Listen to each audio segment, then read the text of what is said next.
الله داوي نفوسنا لنحس في أعماقنا الإيمان. اقرأ خيرا.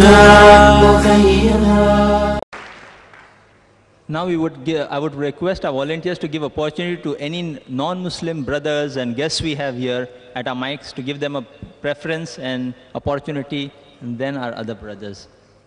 I am K. Mahesh, lecturer from Sabu Siddiq Polytechnic in the Computer Department. I would like to ask regarding the Muslim marriage system, why Islam allows more than one woman to be married with a man? The brother posed the question that why does Islam allow a man to marry more than one wife? Quran is the only religious book on the face of the earth which says marry only one. There's no other religious book on the face of the earth. Whether you read the Ramayana, the Mahabharata, the Bhagavad Gita, the Bible, no religious book says marry only one except the Holy Quran. The Holy Quran says in Surah Nisa chapter 4 verse number 3, it says, marry women of your choice in twos, threes or fours. But if you can't do justice, marry only one. If you can't do justice, marry only one. Otherwise, if you can do justice, Quran has put an upper limit, 2, 3 or 4. Maximum 4, not more than that. Previous religions, they gave permission for a man to marry as many wives as you want. Quran put an upper restriction of maximum 4. You know why? Because if you think logically, if you analyze, but it says at the same time, in Surah Nisa chapter 4, verse 129, it is difficult to do justice between your wives.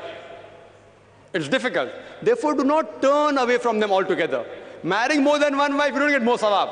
You don't get more blessings. There is no hadith saying that if you marry more than one wife, you get more sawab. There's a hadith which says that if you marry, you complete half your deen.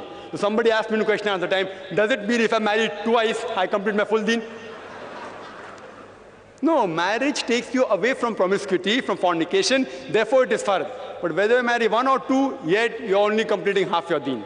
The reason why Islam gives permission for polygyny, that's the right word, is because if you analyze, men and women are born in equal proportion. But in the pediatric age itself, since the female is the stronger sex medically, if you ask any pediatrician, he'll tell you, the female can fight the germs and disease much better than the male. So more female children live than the male children. There are more deaths in the male children than female children. When you grow up, there are accidents, death due to cigarette smoking, death due to war. More male die than female. War in Afghanistan. Do you know more than 1 million people died? Mainly they were gents. Whatever it is, whatever you said. More men die than female. If you analyze the statistics, India is one of the few countries in which there is more male than female. You know why? Because of female infanticide.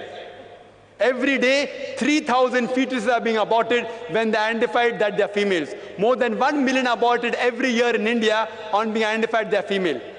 That's the reason. Otherwise, if you see the statistics of America, there are more than 7.8 million females than males in America alone. In New York alone, there is 1 million female more than male. And out of the population of New York, 1/3 are gay, sodomite, Luth. There are more than 25 million gays in America. That means there are more than 30 million females who can't find husband in America alone. In UK alone, there are 4 million females more than male. In Germany alone, 5 million females more than male. In Russia alone, 7 million females more than male. And Allah subhanahu wa ta'ala alone knows there are how many million females more than males in this world. I am asking you a question that suppose my sister or your sister happens to live in America, and suppose everyone agrees with your philosophy that every man should marry one wife, and every man in America marries a woman, still there will be 7.8 million females. And plus, since the gays also don't get married, there will be more than 25 to 30 million females who can't find husbands. If my sister happens to be one of those unfortunate ladies who has not been married and the market is saturated, the only option remaining for my sister is to marry a man who already has a wife or become public property.